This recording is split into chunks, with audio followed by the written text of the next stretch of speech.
밥 먹기 전에 할 얘기가 있어. 아빠, 무슨 일이에요? 얼굴이 왜 그러세요? 이혼하자. 여보, 지금 뭐라고? 농담이죠? 농담 아니야. 진심이야. 이제 다 컸잖아. 할 만큼 했어. 난 이제 자유롭게 살고 싶어. 아빠, 이게 무슨 소리예요? 엄마한테 어떻게 이럴 수 있어요? 엄마가 평생 당신 뒷바라지하고 시어머니 병수바라면서 큰딸이 울부짖었습니다. 그녀의 눈앞이 흐려졌습니다.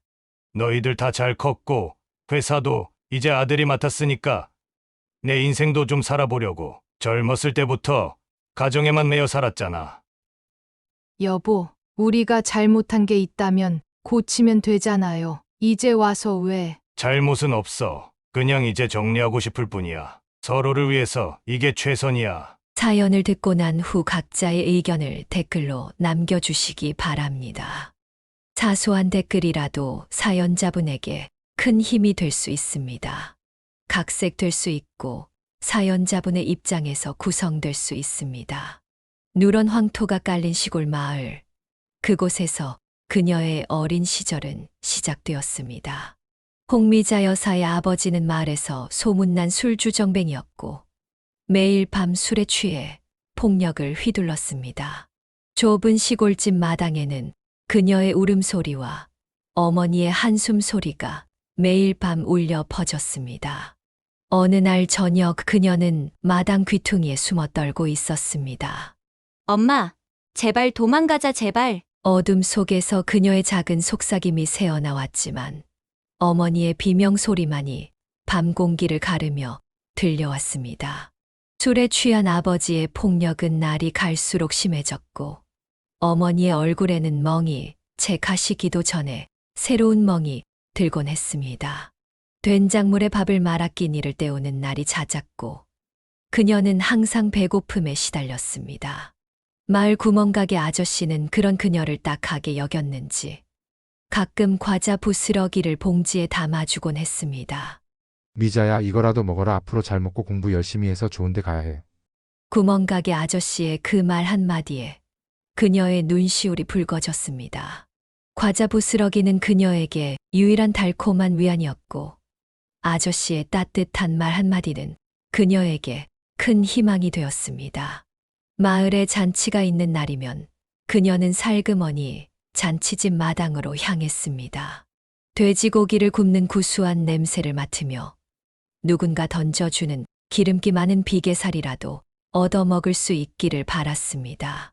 그런 날이면 그녀는 잠시나마 행복을 느낄 수 있었습니다. 이것 좀 먹어봐. 미자야, 너무 말라서 쓰러질 것 같구나. 이웃집 할머니가 건네주는 따뜻한 돼지고기 한 점에 그녀의 마음도 따뜻해졌습니다. 그러나 그 짧은 행복도 잠시 술에 취한 아버지의 고함 소리가 들려오면 그녀는 다시 움츠러들어야 했습니다. 학교에 다니는 것도 쉽지 않았습니다. 낡은 교복과 구멍난 신발은 그녀의 자존심을 상하게 했고 책과 학용품을 살 돈이 없어 선생님께 혼나기 일쑤였습니다. 홍미자, 또 연필도 안 가져왔니? 선생님의 꾸중에 그녀는 고개를 숙인 채 눈물만 흘렸습니다. 학교 급식 시간이 되면 그녀는 친구들의 시선을 피해 급식을 개눈 감추듯 먹었습니다. 그날 하루의 유일한 제대로 된 끼니였기 때문입니다. 매일 밤 반복되는 폭력과 굶주림 속에서도 그녀는 꿈을 잃지 않았습니다. 언젠가는 이 굶주림과 폭력에서 벗어나 행복한 삶을 살 수 있을 거라 믿었습니다. 그 작은 희망 하나로 그녀는 하루하루를 버텨나갔습니다. 책을 읽을 때면 그녀는 잠시나마 현실을 잊을 수 있었습니다. 도서관에서 빌려온 낡은 책들은 그녀에게 새로운 세상을 보여주었고 언젠가는 자신도 그 세상으로 떠날 수 있다는 희망을 주었습니다. 그렇게 그녀의 어린 시절은 고통과 희망이 뒤섞인 채 흘러갔습니다. 그렇게 시간이 흘러 그녀가 18살이 되던 해봄, 더 이상 이 굶주림과 폭력의 굴레를 견딜 수 없었습니다. 매일 밤 아버지의 술 주정 소리를 들으며 그녀는 탈출을 결심했습니다. 어느 새벽 그녀는 조용히 방문을 열었습니다. 손바닥만 한 보따리에 옷 몇 벌과 몰래 모아둔 용돈을 넣었습니다. 엄마, 나 가. 부엌에서 식사 준비를 하던 어머니가 놀란 눈으로 그녀를 바라보았습니다. 미자야, 너 어디 가려고? 엄마, 난 더 이상 못 살겠어. 이렇게 사는 거, 난 싫어. 그녀의 목소리가 떨렸습니다. 어머니는 그녀의 손을 잡으려 했지만 그녀는 뿌리쳤습니다. 엄마도 도망가자고 했잖아. 근데 왜 이렇게 사는 거야? 난 이제 지쳤다고. 울먹이는 목소리로 내뱉은 말들이 가슴 한켠을 아프게 찔렀습니다. 어머니는 아무 말도 하지 못한 채 그저 눈물만 흘렸습니다. 터미널로 향하는 길, 봄비가 부슬부슬 내렸습니다. 그녀는 무작정 서울행 버스표를 끊었습니다. 주머니 속 얼마 되지 않는 돈이 전부였지만 어떻게든 살아갈 수 있을 거라 믿었습니다. 버스에 오르며 창밖을 바라보니 어머니가 터미널 입구에 서 있었습니다. 언제 따라온 걸까요? 흐린 빛 속에서 어머니의 모습이 흐릿하게 보였습니다. 미자야, 잘 가라. 어머니의 작은 목소리가 들리는 듯 했습니다. 버스가 움직이기 시작하자 그녀는 참았던 눈물을 터뜨렸습니다. 창밖으로 보이는 어머니의 모습이 점점 작아지다가 이내 사라졌습니다. 낯선 서울로 향하는 버스 안에서 그녀는 몇 시간을 울었습니다. 옆자리 아주머니가 걱정스러운 눈빛으로 물었습니다. 아가씨 서울에 처음 가나 봐요? 네, 혼자 가는 거야? 그녀는 말없이 고개를 끄덕였습니다. 아주머니는 가방에서 주먹밥을 꺼내 건넸습니다. 먹어요. 서울은 쉽지 않은 곳이니까 힘내야 해. 주먹밥을 받아든 그녀의 눈에서 다시 눈물이 흘렀습니다. 창밖으로 스쳐 지나가는 풍경을 보며 그녀는 이제 돌아갈 수 없다는 것을 깨달았습니다. 앞으로 어떤 삶이 기다리고 있을지 두렵지만 지금의 선택이 옳다고 믿었습니다. 서울행 버스는 쉴 새 없이 달렸고 그녀의 가슴 속에는 두려움과 기대가 교차했습니다. 어머니의 마지막 모습이 자꾸 떠올라 마음이 아팠지만 이제는 새로운 삶을 시작해야 했습니다. 그렇게 그녀의 서울 생활이 시작되었습니다. 서울행 버스에서 내린 그녀는 무작정 일자리를 찾아다녔습니다. 며칠 동안 공원 벤치에서 잠을 자며 구인 광고를 뒤지던 중 마침내 서울 외곽의 한 봉제 공장에서 일자리를 구할 수 있었습니다. 일은 힘들어 하루 12시간은 기본이야 할 수 있겠어? 공장장의 말에 그녀는 망설임 없이 고개를 끄덕였습니다. 네, 열심히 하겠습니다. 지하에 자리 잡은 봉제 공장은 그녀가 상상했던 것보다 더 열악했습니다. 형광등 불빛 아래 빽빽이 들어선 재봉틀 사이로 먼지가 흩날렸고 환기도 제대로 되지 않는 공간에서 수십 명의 여공들이 묵묵히 일하고 있었습니다. 여기가 내 자리야. 앉아서 해봐. 처음 재봉틀 앞에 앉았을 때 그녀의 손은 떨렸습니다. 바늘이 천을 뚫고 들어가는 소리가 마치 심장을 찌르는 것처럼 느껴졌습니다. 천천히 해. 처음엔 다 그래. 옆자리 언니의 다정한 말에 용기를 얻었지만 현실은 녹록지 않았습니다. 하루가 다르게 손가락이 부어올랐고 어깨는 돌처럼 굳어갔습니다. 언니, 손가락이 너무 아파서. 이거 바르고 자. 내일이면 좀 나아질 거요. 선배 언니가 건네준 파스를 붙이며 그녀는 눈물을 삼켰습니다. 고향에 두고 온 어머니가 떠올랐지만 이제 돌아갈 수는 없었습니다. 작업량은 날이 갈수록 늘어났습니다. 납품 기한을 맞추기 위해 밤을 새우는 일이 잦아졌고 휴일도 반납해야 했습니다. 지하 공장의 탁한 공기는 그녀의 폐 속 깊이 파고들었고 밤마다 기침이 멈추지 않았습니다. 미자야, 오늘도 야근이야. 납기일이 내일까지라. 공장장의 말에 그녀는 말없이 고개를 끄덕였습니다. 거절할 수 있는 처지가 아니었습니다. 월세와 식비를 겨우 감당하는 형편에 야근 수당은 절실했습니다. 언제까지 이렇게 살아야 하나? 깊어가는 밤, 재봉틀 앞에 앉아 한숨을 내쉬었습니다. 하지만 이내 고개를 저었습니다. 이곳이 그녀가 선택한 삶이었고 견뎌내야만 했습니다.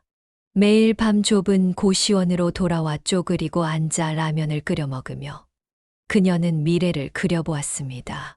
언젠가는 더 나은 곳으로 갈 수 있을 거라는 희망을 놓지 않았습니다. 엄마, 나 잘 살고 있어요. 매일 밤 어머니께 쓰는 편지는 한 번도 붙이지 못했습니다. 그저 노트에 끄적이다가 찢어버리기를 반복했습니다. 어머니께 걱정을 끼치고 싶지 않았기 때문입니다. 그렇게 하루하루가 지나갔고 그녀의 손은 점점 거칠어져 갔습니다. 하지만 그 거친 손처럼 그녀의 의지도 단단해져 갔습니다. 이제는 더 이상 도망칠 곳도 돌아갈 곳도 없었습니다. 오직 앞으로 나아가는 길만이 남아 있었습니다. 봉제 공장에서의 고된 나날이 이어지던 어느 날, 그녀의 인생을 바꿀 만남이 찾아왔습니다. 공장에 새로 들어온 남자는 그녀와 같은 고향 출신이었습니다. 너도 우리 동네에서 왔다며? 처음 그를 마주쳤을 때 그의 친근한 목소리에 그녀는 고향의 정취를 느낄 수 있었습니다. 네, 저는 솔밭마을에서 왔어요. 아, 거기. 내가 거기 자주 놀러 갔었는데 우리 작은아버지가 그 동네 사시거든. 그는 5살 연상으로 공장에서 재단을 담당했습니다. 손놀림이 빠르고 성격이 밝아 금세 공장 사람들 사이에서 인기를 얻었습니다. 미자 씨, 이거 점심 좀 먹어봐. 어제 우리 누나가 보내준 건데. 아니에요. 괜찮아요. 먹어봐. 고향 음식이야. 그는 특히 그녀를 각별히 챙겼습니다. 고향 이야기를 하며 웃음 짓는 그의 모습에서 따뜻함이 느껴졌습니다. 야근할 때 혼자 있지 말고 내 자리 옆으로 와. 무서울 텐데. 그의 작은 배려는 그녀의 마음을 조금씩 녹였습니다. 야근이 있는 날이면 그는 항상 그녀의 재봉틀 옆에서 일했고 피곤할 때면 따뜻한 커피를 타다 주었습니다. 고향의 가족들은 잘 계시나? 어느 날 그가 조심스럽게 물었습니다. 그녀는 잠시 침묵했고 그는 그 침묵의 의미를 알아챈 듯 했습니다. 나도 힘들어서 나왔어. 우리 아버지도 술을 많이 드셨거든. 그 말에 그녀의 눈에서 눈물이 흘렀습니다. 처음으로 누군가와 진심으로 마음을 나눌 수 있었습니다. 울지 마. 이제 나도 있잖아. 그의 따뜻한 위로에 그녀의 마음은 더욱 따뜻해졌습니다. 시간이 흐르면서 두 사람은 자연스럽게 가까워졌고 주말이면 함께 시간을 보내기 시작했습니다. 이번 주말에 남산 구경 갈래? 서울 구경도 제대로 못했잖아. 그의 제안에 그녀는 수줍게 고개를 끄덕였습니다. 함께 보내는 시간이 늘어날수록 그녀의 삶은 조금씩 달라지기 시작했습니다. 고된 일상 속에서도 작은 행복을 느낄 수 있었고 미래에 대한 희망도 생겼습니다. 나중에 우리 가게 하나 차리자. 내가 재봉하고 내가 재단하고. 그의 꿈 이야기를 들으며 그녀도 함께 꿈을 꾸기 시작했습니다. 이제는 혼자가 아니었습니다. 함께 꿈꾸고 함께 미래를 그릴 수 있는 사람이 생겼습니다. 그렇게 그들의 운명적인 만남은 서서히 사랑으로 발전해 갔습니다. 봉제 공장의 어두운 지하에서 피어난 사랑은 그녀의 인생에 새로운 빛이 되어 주었습니다. 그렇게 서로를 의지하며 지내던 어느 날, 갑작스러운 공장 폐업 소식이 전해졌습니다. 부도로 인해 공장이 문을 닫게 되었고, 모든 직원들은 새로운 일자리를 찾아야 했습니다. 미자야, 걱정하지 마. 내가 아는 곳이 있어. 그는 그녀의 손을 잡아주었습니다. 그의 지인이 운영하는 의류 수선집을 소개받아 그녀는 새로운 일을 시작할 수 있었습니다. 여기서 일하면서 우리 같이 살자. 수선집 근처의 작은 반지하 방을 구해 그들은 조심스레 동거를 시작했습니다. 오늘은 내가 밥 했어. 맛있게 먹어. 어머, 이런 걸 다 했어? 소박한 식탁이지만 둘이 함께하는 저녁 식사는 더없이 행복했습니다. 하지만 그들의 평화로운 일상에 작은 변화가 찾아왔습니다. 어느 날 아침 그녀는 심한 구토를 느꼈습니다. 여보, 나 좀 이상해. 병원에 가보자. 얼굴이 많이 안 좋아. 병원에서 임신 소식을 들었을 때 두 사람은 한동안 말을 잇지 못했습니다. 우리 결혼하자. 그의 진지한 제안에 그녀는 눈물을 흘렸습니다. 근데 돈도 없는데 결혼식은 어떡하지? 걱정 마. 내가 다 알아볼게. 그는 지인들에게 돈을 빌려 작은 결혼식을 준비했습니다. 허름한 예식장이었지만 그들에게는 더없이 소중한 순간이었습니다. 신부 입장. 초라한 웨딩드레스를 입은 그녀의 눈에서는 행복한 눈물이 흘렀습니다. 하얀 꽃으로 장식된 제단 앞에서 그들은 서로를 바라보며 미소 지었습니다. 저는 이 사람을 사랑하며 평생을 함께하겠다는 서약을 하는 순간 그녀의 뱃속에서 아기가 발길질을 하는 것 같았습니다. 이제 정식으로 부부가 됐네. 식이 끝나고 반지하 월세방 안에서 그는 그녀를 꼭 안아주었습니다. 우리 앞으로 잘 살자. 응. 아기도 잘 키우고. 그렇게 그들의 새로운 시작이 열렸습니다. 가난했지만 서로가 있어 행복했고 곧 태어날 아기에 대한 기대로 가슴이 부풀었습니다. 임신으로 인한 힘든 시기에도 그는 늘 그녀 곁을 지켜주었습니다. 여보, 아기 발차기해. 어디 보자. 우리 아기가 축구 선수가 되려나? 소소한 일상의 대화 속에서도 행복이 가득했습니다. 그들은 이제 진정한 가정을 이루게 되었고 새로운 삶을 향해 한 걸음씩 나아가고 있었습니다. 첫째 딸의 탄생으로 시작된 그들의 가족은 점점 더 커져갔습니다. 그녀는 이후 딸을 더 낳았고 마지막으로 귀한 아들까지 얻게 되었습니다. 여보, 우리 복이 참 많지? 예쁜 딸 둘의 아들까지. 퇴근길 시장에서 찐빵을 사들고 오던 남편의 말에 그녀는 미소를 지었습니다. 맞아. 애들만 보면 힘이 나. 내 아이를 키우는 일은 결코 쉽지 않았습니다. 그녀는 아이들 옷을 직접 만들어 입혔고 남편은 일을 하며 가정을 꾸려 나갔습니다. 엄마, 나 학원 다니고 싶어. 큰딸의 말에 그녀는 마음이 아팠습니다. 조금만 기다려. 아빠가 열심히 일하시잖아. 저녁이면 온 가족이 작은 방에 모여 앉았습니다.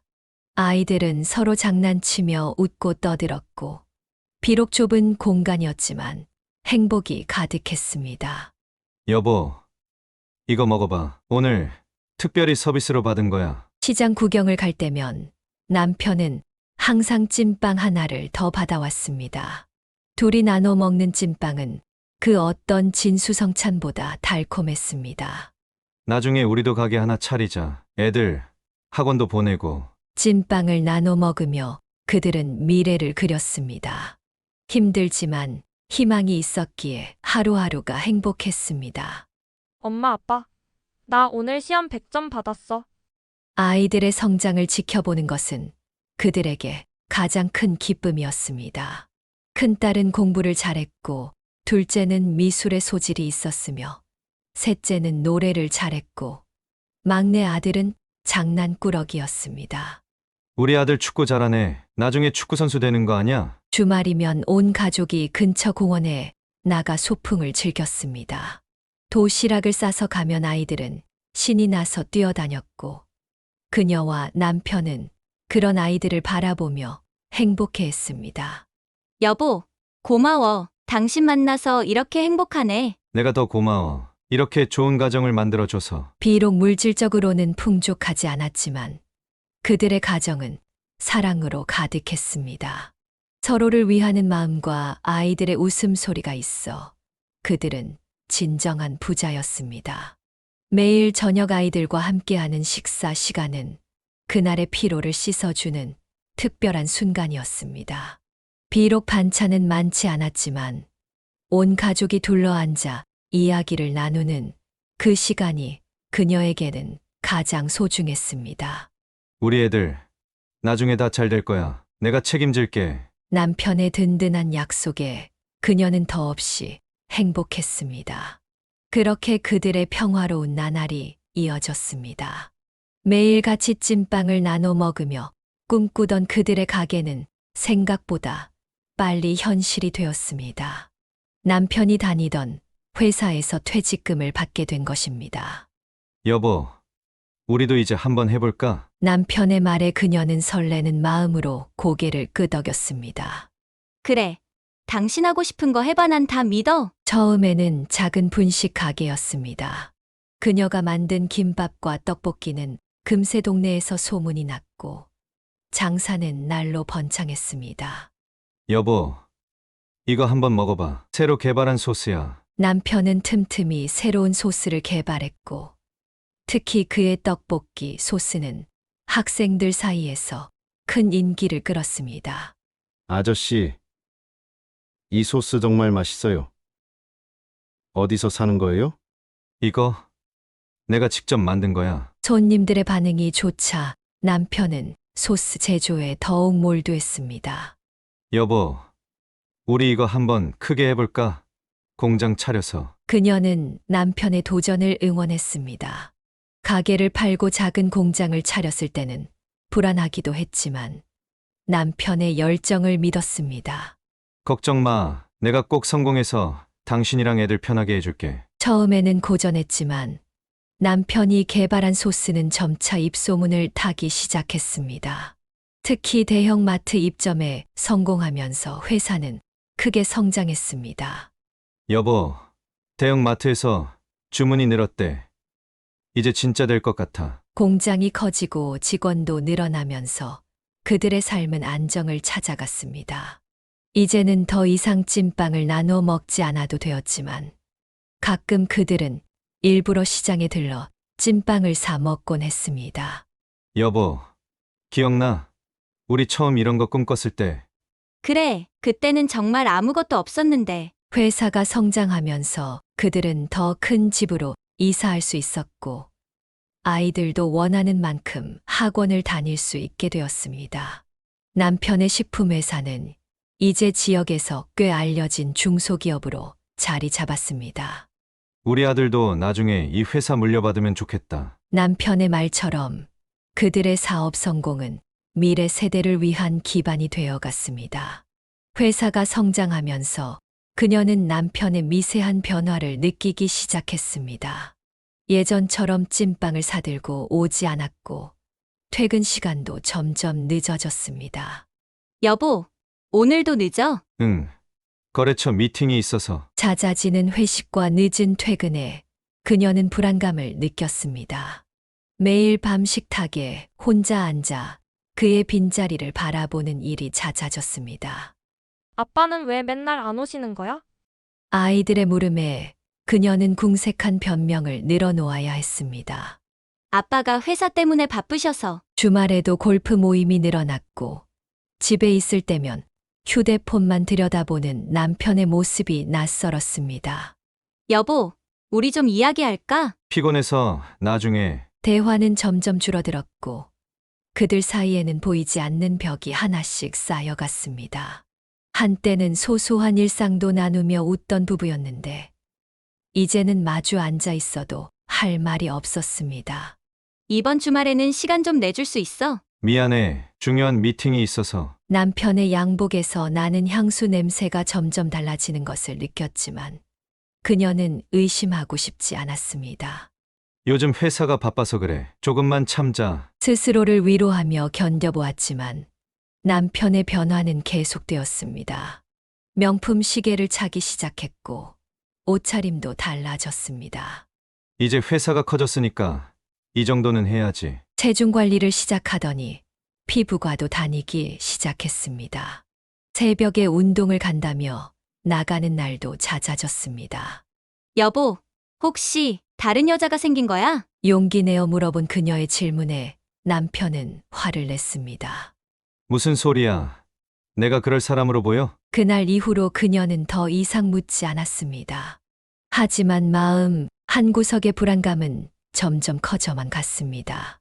회사 행사에 가면 젊은 여직원들과 어울리는 남편의 모습이 거슬렸습니다. 예전에는 없던 일이었습니다. 사장님, 정말 유머러스 하세요. 여직원들의 웃음소리에 섞여 남편의 목소리가 들릴 때마다 그녀의 가슴은 찢어질 듯 아팠습니다. 나도 이제 늙어가는구나. 거울을 보며 한숨 짓는 날이 많아졌습니다. 남편의 성공이 오히려 그들의 관계를 멀어지게 만드는 것 같아 씁쓸했습니다. 그렇게 조금씩, 하지만 확실하게 그들은 서로에게서 멀어져 갔습니다. 한때는 그토록 사랑했던 사이였는데, 이제는 한 지붕 아래 사는 타인이 되어가고 있었습니다. 평화롭던 일상에 먹구름이 몰려오기 시작한 것은 시어머니의 건강에 이상이 생기면서부터였습니다. 처음에는 단순한 건망증으로 여겼던 증상이 점차 심각해졌고 병원 검사 결과 치매 진단을 받게 되었습니다. 이게 누구 집이야? 내가 왜 여기 있는 거야? 시어머니는 매일 아침 같은 질문을 반복했습니다. 어머님, 여기가 아들 집이에요. 제가 며느리잖아요. 며느리? 난 며느리 없어. 우리 아들 어디 갔어? 아들! 그녀가 아무리 설명해도 시어머니는 알아듣지 못했습니다. 이 악마 같은 여자가 우리 아들을 데려갔어. 당장 내 아들 돌려내! 시어머니는 갑자기 그녀의 머리채를 잡아당겼습니다. 어머님, 아파요. 제발. 내가 우리 아들 홀려서 이러고 있는 거지? 당장 나가! 시누이들은 시어머니를 모시기를 거부했습니다. 큰 시누이의 말에 그녀는 한숨만 내쉬었습니다. 이 더러운 밥. 내가 어떻게 먹어? 톡 탔지? 시어머니는 그녀가 정성껏 준비한 식사를 바닥에 던졌습니다. 어머님, 제가 직접 만든 거예요. 독은 무슨... 내가 나 죽이려고 이러는 거지? 이 독사 같은 년! 밤이면 더 심해졌습니다. 도둑이야! 도둑이 들었어! 한밤중에 고함을 지르는 시어머니 때문에 이웃들의 항의도 잦아졌습니다. 아들아, 이 여자가 날 때려. 매일 때려. 남편이 퇴근하면 시어머니는 울먹이며 거짓말을 했습니다. 더러워. 내가 만진 건 다 더러워. 내 아들 옷도 내가 다 버렸지? 옷을 입히려 할 때마다 시어머니는 발광을 했습니다. 나가. 당장 나가. 여기 내 집이야. 어머님, 진정하세요. 약 드실 시간이에요. 약? 내가 나 독살하려고 그러는 거지? 매일 밤 시어머니의 대소변을 치우며 그녀는 눈물을 흘렸습니다. 남편은 이런 상황을 외면했고 시누이들은 연락도 끊었습니다. 이 나쁜 년. 내가 널 어떻게 하면 좋지? 시어머니의 폭언과 폭력은 날이 갈수록 심해졌습니다. 그녀의 팔과 다리에는 시어머니가 남긴 자국이 늘어갔지만 아무도 그녀의 고통에 관심을 가져주지 않았습니다. 아들아, 이 여자 때문에 내가 죽겠어. 날 살려줘. 이렇게 시어머니의 치매는 그녀의 가정에 큰 위기를 가져왔고 행복했던 부부관계에도 금이 가기 시작했습니다. 당신 어머니가 또 나를 때렸어. 이제 정말 못 견디겠어. 그녀의 팔에는 시퍼런 멍이 들어 있었지만 남편은 신문을 보며 대꾸조차 하지 않았습니다. 여보, 나 좀 봐줘. 그녀의 애원 어린 목소리에도 남편은 무심하게 말했습니다. 차마 우리 어머니야. 치매 환자가 그럴 수도 있지. 매일 밤 시어머니의 대소변을 치우며 구역질을 하는 그녀의 모습을 보고도 남편은 자리를 피했습니다. 여보, 도와줘. 나 혼자 어머님 못 들어. 나 피곤해. 내일 일찍 출근해야 돼. 남편의 차가운 등만 보며 그녀는 혼자 시어머니의 옷을 갈아입혔습니다. 손톱에 긁힌 상처가 쓰라렸지만 그보다 더 아픈 것은 마음이었습니다. 당신도 이제 나한테 관심 없어진 거야? 무슨 소리야? 내가 돈 벌어다 주잖아. 돈이라는 말에 그녀는 눈물이 왈칵 쏟아졌습니다. 난 돈보다 당신이 필요해. 하지만 남편의 무관심은 계속되었습니다. 그는 퇴근 후에는 술을 마시고 늦게 들어오는 날이 잦아졌고 주말에도 친구들과 어울린다며 집을 비웠습니다. 아버님 돌아가실 때 약속했잖아. 어머님 잘 모시겠다고. 그래서 내가 어머니 모시라고 했잖아. 뭐가 더 필요해? 남편의 고함 소리에 그녀는 움찔했습니다. 예전에 다정하고 자상하던 남편은 온데간데 없었습니다. 시어머니가 그녀의 머리채를 잡고 마루에 끌고 다닐 때도 남편은 TV만 보며 모른 척했습니다. 그녀의 비명 소리가 들려도 그저 TV 소리만 더 크게 높였습니다. 당신, 이제 나 안 사랑해? 늦은 밤, 그녀가 조심스레 물었습니다. 이런 말 하지 마. 피곤해. 남편의 차가운 말투에 그녀의 가슴은 얼어붙었습니다. 시어머니의 폭력보다 더 아픈 것은 남편의 이런 무심함이었습니다.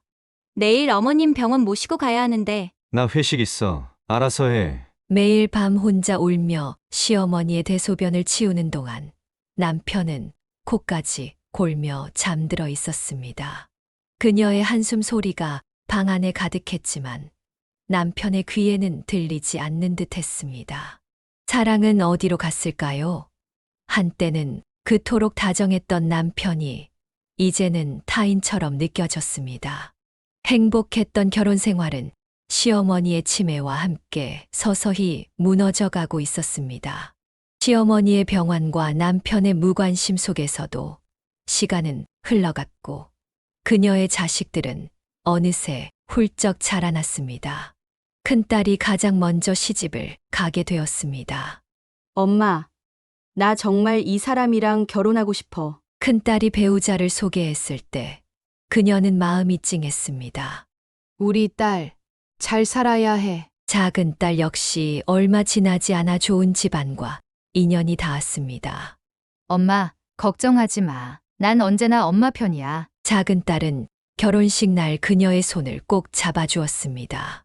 특히 아들의 성장은 눈부셨습니다. 대학을 졸업하자마자 아버지의 식품회사에 들어간 아들은 타고난 경영 감각을 보였습니다. 어머니, 이제 제가 회사를 더 키워볼게요.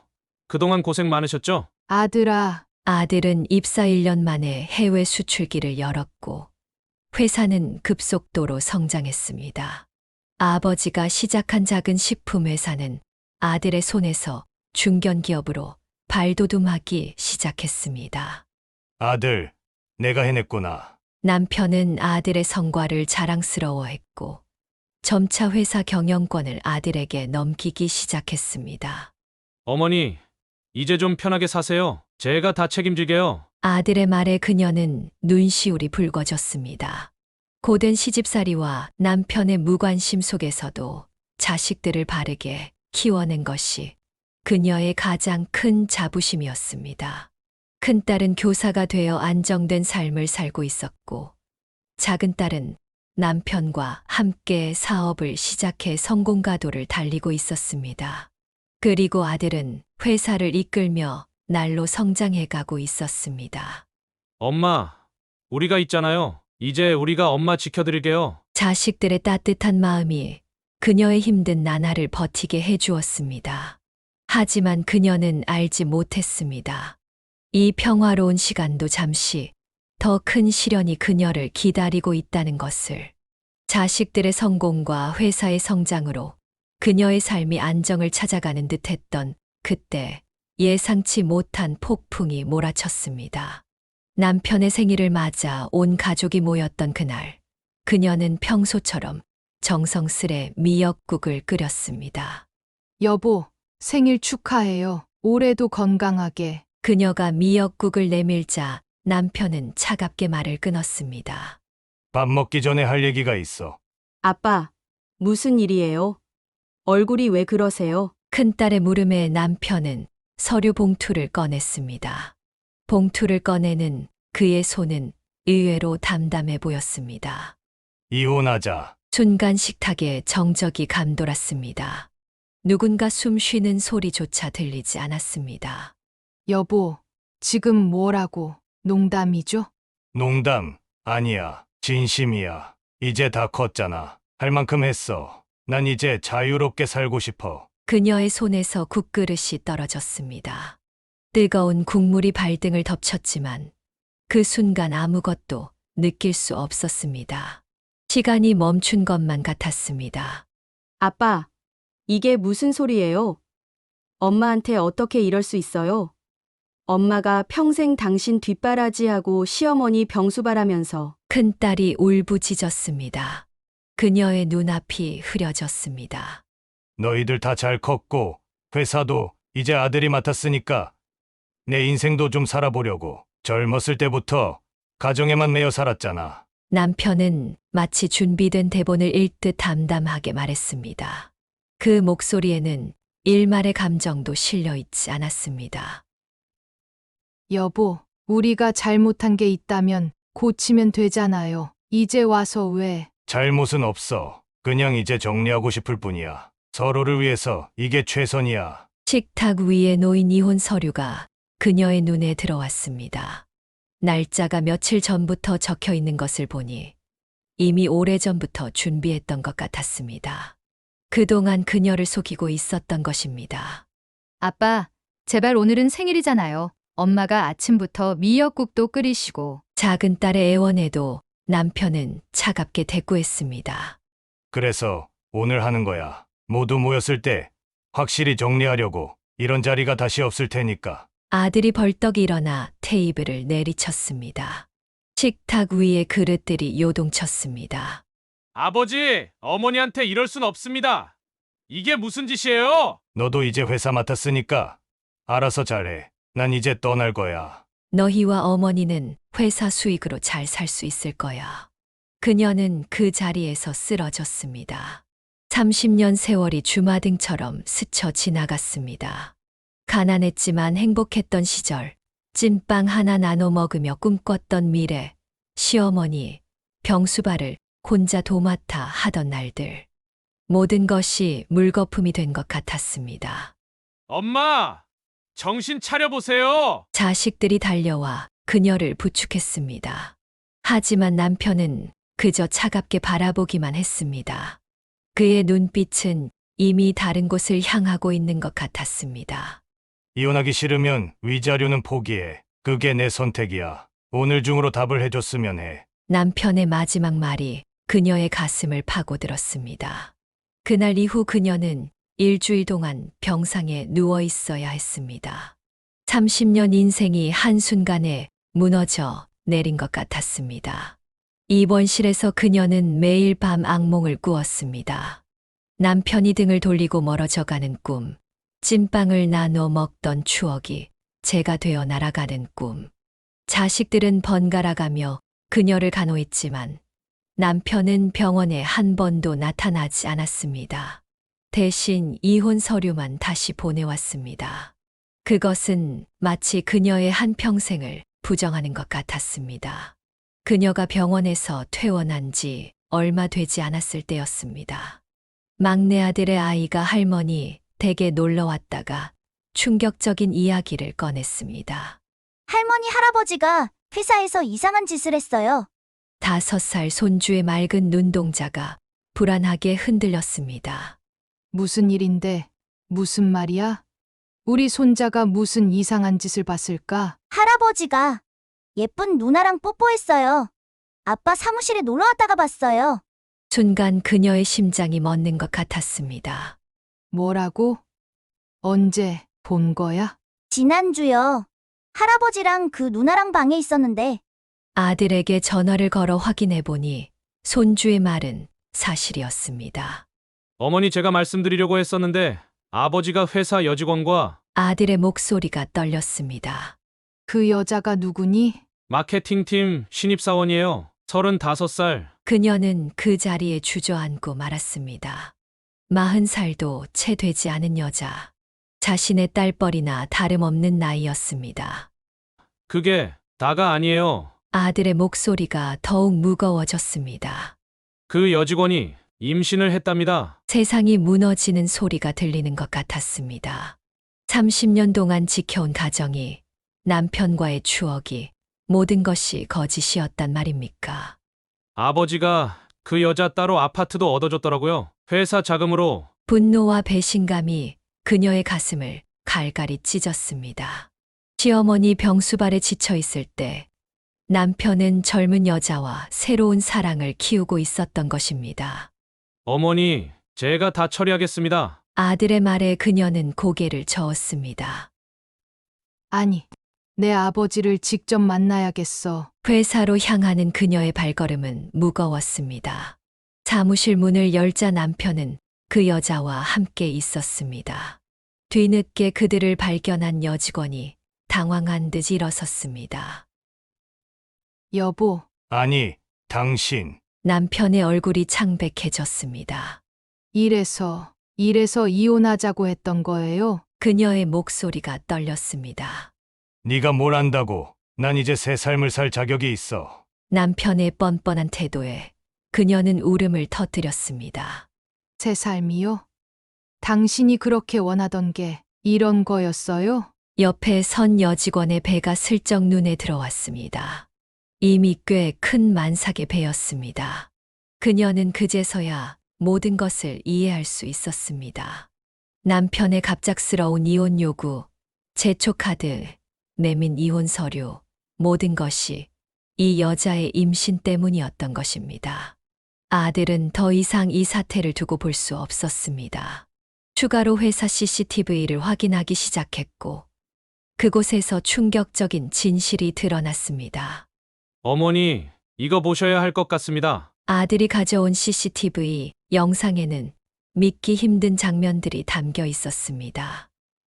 이건 아버지가 회사 금고에서 영상 속 남편은 깊은 밤 회사 금고에서 현금 다발을 꺼내 여직원에게 건네고 있었습니다. 다음 영상에서는 사무실에서 여직원과 부적절한 스킨십을 나누는 장면이 있었고, 심지어 회의실에서도 아버지가 6개월 동안 회사 자금 15억을 빼돌렸습니다. 회계장부를 확인한 결과 남편은 허위 거래처를 만들어 회사 자금을 빼돌리고 있었습니다. 그 돈으로 아파트를 계약했더군요. 그 여자 이름으로요. 그녀는 영상을 보다가 구토감을 느꼈습니다. 30년을 함께 산 남편의 민낯이 이런 것이었습니까? 여보, 우리가 찐빵 나눠 먹던 그 시절이 더 좋았어요. 그녀가 남편을 찾아가 마지막으로 애원했습니다. 이제 와서 그런 말이 무슨 소용이야? 난 이미 결정했어. 그럼 회사는요?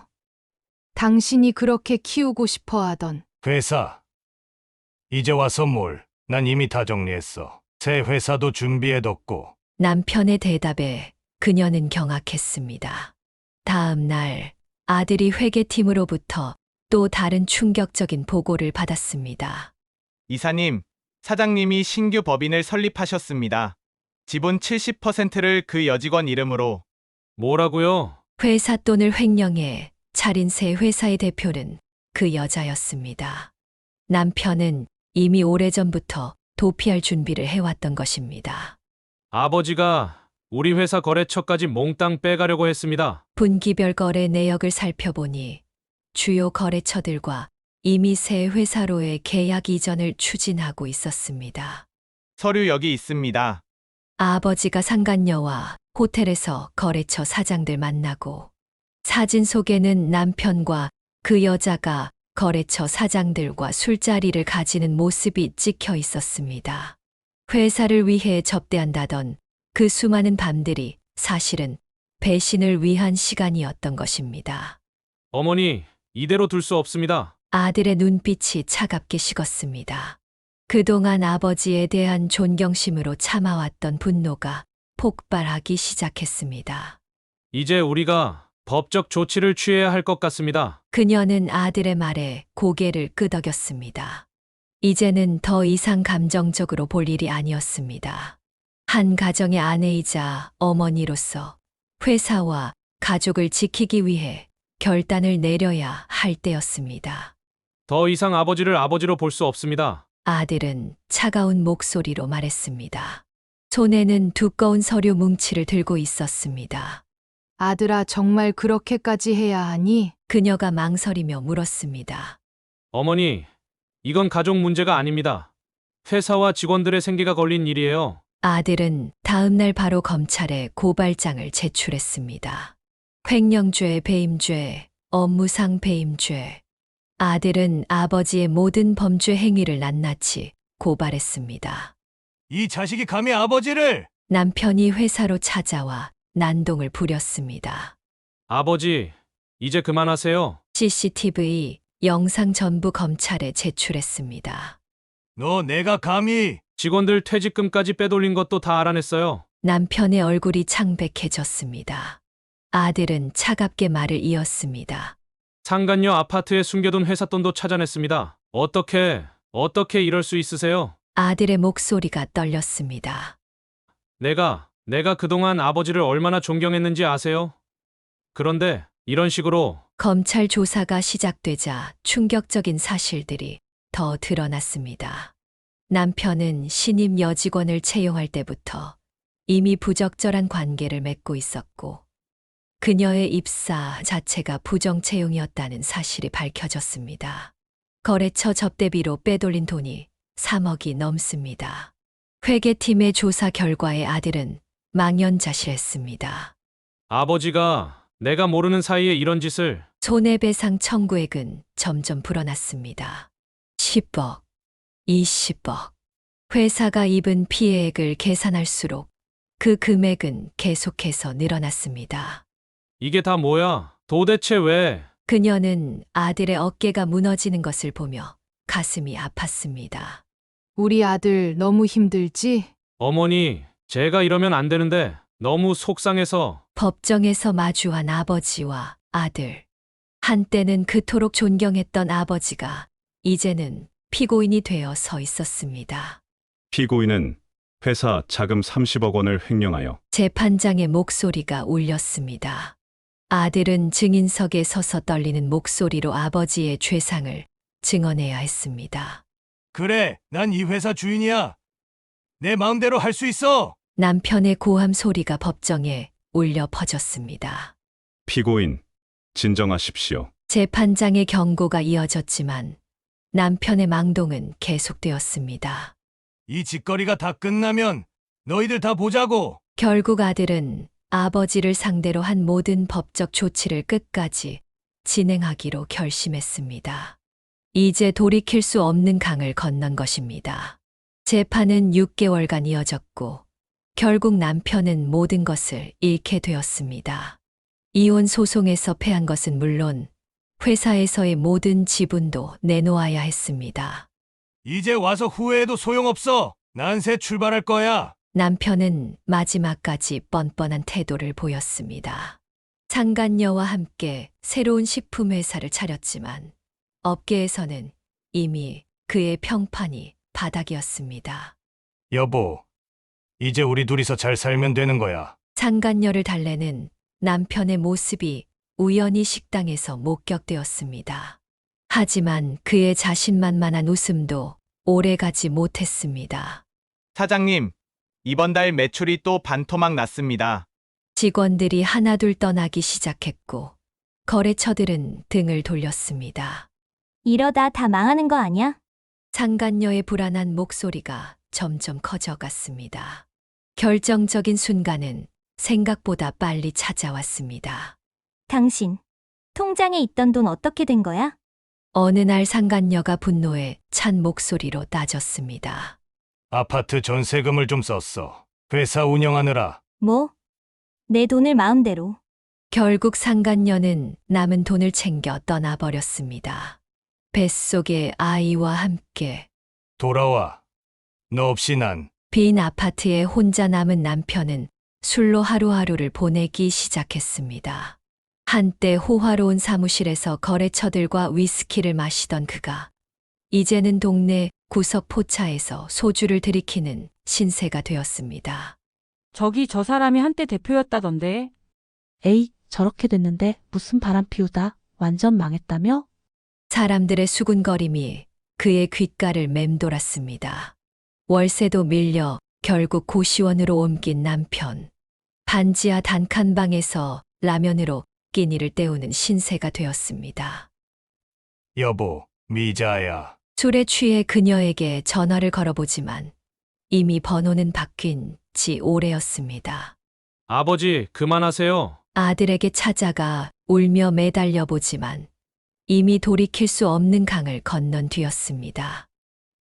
제발 돈 좀 빌려주면 안 될까? 딸들에게 연락해 보지만 돌아오는 것은 차가운 거절뿐이었습니다. 이제 와서 아버지라고 부르지 마세요. 전 아버지가 없어요. 처량한 모습으로 공원 벤치에 앉아 있는 그의 모습이 자주 목격되었습니다. 한때 성공한 사업가였던 그는 이제 공원의 비둘기들과 도시락을 나눠 먹는 신세가 되어 있었습니다. 막걸리 한 병만 더. 구멍가게 주인은 외상값이 밀린 그를 매정하게 내쫓았습니다. 저 사람 전에 무슨 회사 사장이었다면서요? 살다 보면 그래 욕심이 사람 잡는 거지. 그렇게 남편의 말년은 초라하게 흘러갔습니다. 한때 그토록 사랑한다던 상간녀도 그토록 탐했던 젊음도 모두 그를 떠나버렸습니다. 남은 것은 후회와 고독뿐이었습니다. 상간녀도 자신의 선택에 대한 대가를 치르게 되었습니다. 남편에게 있던 재산을 모두 잃고 뱃속의 아이는 점점 무거워져만 갔습니다. 이러려고 그랬나. 결국 아이를 출산했지만 혼자서 키울 자신이 없었습니다. 양육비도 없었고 돌봐줄 사람도 없었습니다. 미안해. 정말 미안해. 깊은 밤 보육원 앞에 아이를 놓아두고 그녀는 도망치듯 달아났습니다.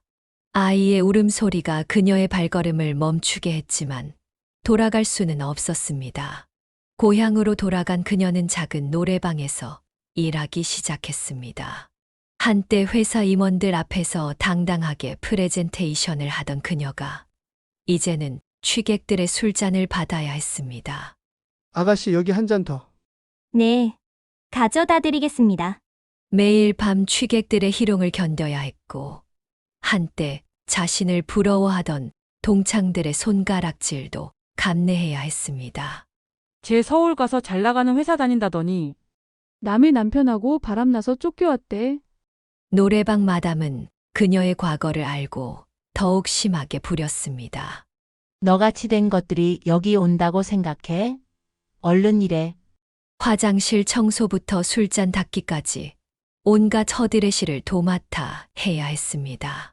한때 명품으로 뒤덮였던 그녀의 몸은 이제 저렴한 유니폼으로 가려졌습니다. 언니, 제발 돈 좀 빌려주면 안 될까요? 친구들에게 연락해봤지만 돌아오는 건 차가운 거절뿐이었습니다. 밤늦게 반지하 단칸방으로 돌아와 거울을 보며 그녀는 자주 눈물을 흘렸습니다.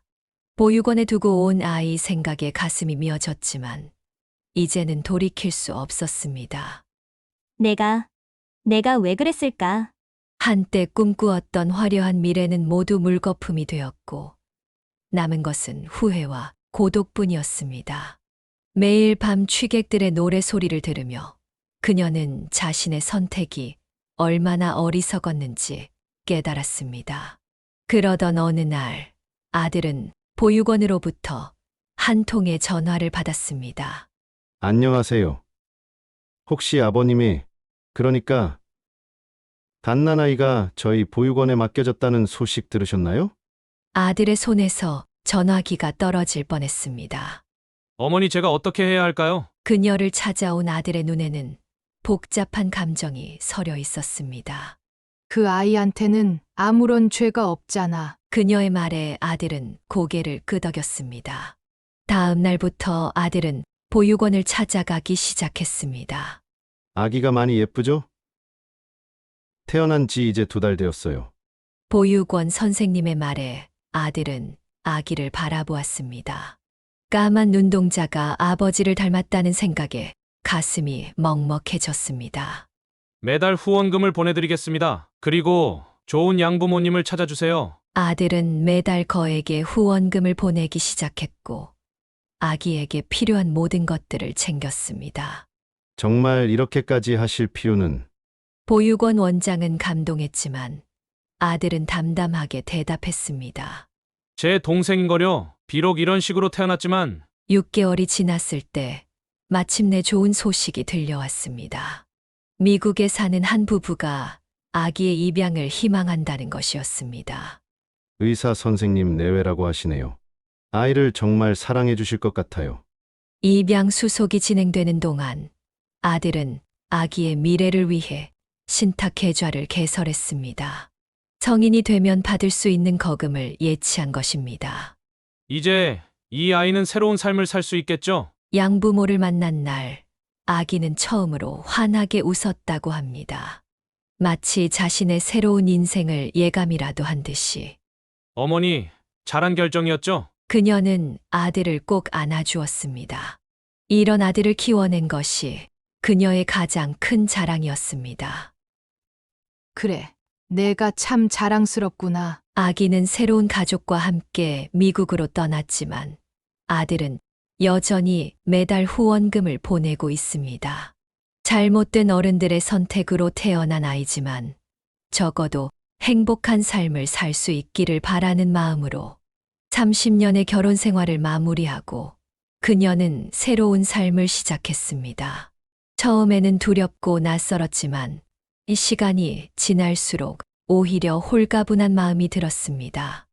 어머니, 우리 집으로 오세요. 같이 살아요. 아들의 제안에 그녀는 고개를 저었습니다. 아니야, 엄마는 혼자서도 잘 살 수 있어. 대신 아들 집 근처로 이사를 했습니다. 작지만 햇살 가득한 아파트였습니다. 처음으로 자신만의 공간을 가지게 된 것입니다. 할머니, 우리가 도와줄게. 이사하는 날, 손주들이 찾아와 짐을 나르는 것을 도와주었습니다. 그들의 제잘거림이 새 집을 따뜻하게 채워주었습니다. 엄마, 취미생활 한번 시작해 보세요. 큰딸의 권유로 그녀는 수채화 교실에 다니기 시작했습니다.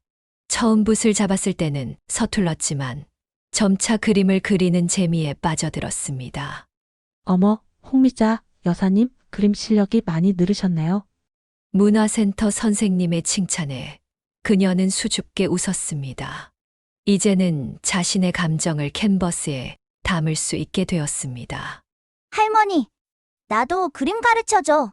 주말이면 손주들이 찾아왔고 함께 그림을 그리며 즐거운 시간을 보냈습니다.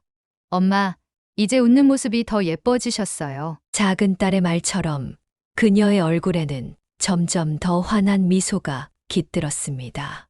더 이상 누군가의 눈치를 보며 살지 않아도 되었고 자신만의 시간을 가질 수 있게 되었습니다. 어머니, 오늘은 제가 맛있는 거 사왔어요. 아들은 퇴근길에 자주 들러 맛있는 음식을 사왔고 며느리는 일주일에 한 번씩 반찬을 만들어다 주었습니다. 할머니, 우리 다음 주에 제주도 여행 가요. 손주들과 함께한 첫 여행은 그녀에게 특별한 추억이 되었습니다. 푸른 바다를 보며 이제야 진정한 자유를 느낄 수 있었습니다. 이제 보니까 인생이 이렇게 아름다운 거였구나. 저녁이면 베란다에서 석양을 바라보며 차를 마시는 것이 그녀의 일과가 되었습니다. 더 이상 누군가의 아내가 아닌 온전히 자신으로 살아가는 법을 배우고 있었습니다. 어머니, 이제 정말 행복해 보이세요. 며느리의 말처럼 그녀는 진정한 행복을 찾아가고 있었습니다. 이혼은 끝이 아닌 새로운 시작이었던 것입니다. 매일 아침 일어나면 그녀는 거울 속에 자신에게 미소를 지어보았습니다. 이제는 자신을 더 사랑하는 법을 알게 되었고 혼자여도 충분히 행복할 수 있다는 것을 깨달았습니다. 인생은 끝날 때까지 끝난 게 아니구나. 그렇게 그녀의 새로운 삶은 계속되었고 매일매일이 새로운 기쁨으로 가득 찼습니다. 아버지의 회사를 정리한 후 아들은 새로운 도전을 시작했습니다. 아버지가 망쳐놓은 회사의 명예를 되찾고 싶었던 것입니다. 어머니, 이번에는 제가 새로운 회사를 차리려고 해요. 그의 눈빛에는 강한 의지가 담겨 있었습니다. 정말 자신 있니? 네. 아버지의 실수를 교훈 삼아 더 정직하고 바르게 경영하고 싶습니다. 아들은 식품회사의 장점은 살리되 완전히 새로운 경영 방식을 도입했습니다. 직원들과의 소통을 중시했고 투명한 경영을 원칙으로 삼았습니다. 이사님, 이번 신제품 반응이 정말 좋습니다. 직원들의 아이디어를 적극 수용한 신제품들이 시장에서 큰 반향을 일으켰습니다. 특히 건강식품 라인은 젊은 소비자들 사이에서 큰 인기를 얻었습니다. 우리 아들 정말 대단하구나. 그녀는 TV에서 아들의 인터뷰를 보며 눈시울을 붉혔습니다. 아들은 정직한 기업인으로 불리며 여러 경제지에서 주목받는 CEO가 되었습니다. 어머니, 이제 회사가 많이 성장했어요. 2년 만에 회사는 크게 성장했고 수출도 시작했습니다. 아버지 시절의 부정한 방법들은 모두 사라졌고 대신 정직과 혁신이 자리 잡았습니다. 직원들 복지도 더 신경 쓰고 싶어서요. 아들은 직원들을 위한 어린이집을 설립하고 육아휴직을 적극 장려했습니다. 회사는 일하기 좋은 기업 대상을 수상하기도 했습니다. 형님, 정말 대단하십니다. 옛 직원들 중 일부가 새 회사로 이직해왔고 그들은 이전과는 완전히 다른 분위기에서 일하게 되었습니다. 할아버지처럼은 절대 안 될 거예요. 사춘기에 접어든 아들의 아이들도 아버지를 존경하며 자랐습니다. 가정에서도 그는 모범적인 남편이자 아버지였습니다. 여보, 우리 어머님 모시고 가족 여행 다녀올까요? 며느리와도 친밀한 관계를 유지하며 가족들을 하나로 묶어주는 구심점이 되었습니다. 그렇게 아들의 성공은 단순한 사업적 성공을 넘어 한 가정을 지키고 새로운 가치를 만들어내는 것이었습니다. 그녀는 이런 아들을 보며 진정한 행복을 느꼈습니다. 이제 정말 모든 게 제자리를 찾은 것 같구나. 회사는 계속해서 성장했고 아들은 더 큰 꿈을 꾸며 전진했습니다. 그의 성공은 가족 모두에게 새로운 희망이 되었고 과거의 아픔을 치유하는 힘이 되었습니다. 사연을 듣고 댓글을 남겨주시기 바랍니다. 사소한 의견일지라도 사연자분에게는 큰 힘이 됩니다. 노골적인 악성 댓글은 사연자분에게 상처가 될 수 있으니 삼가주시기 바랍니다.